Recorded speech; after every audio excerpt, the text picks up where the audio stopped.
Hi, welcome to Richard Kabili YouTube channel, and for today's tutorial, I will be teaching you on how to turn on and off sound effects and switch control on iPhone X. But first, kindly subscribe to this channel and don't forget to hit the subscribe button and the bell to notify you for the new updates.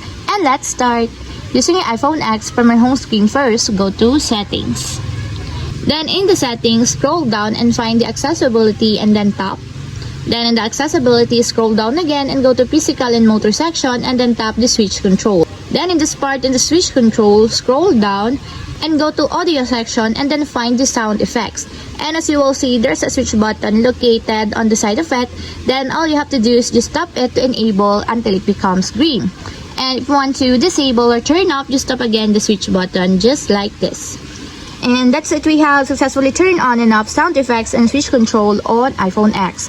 If you have a question, kindly comment down below and don't forget to hit the subscribe button and the bell to notify you for the new updates. And thank you for watching!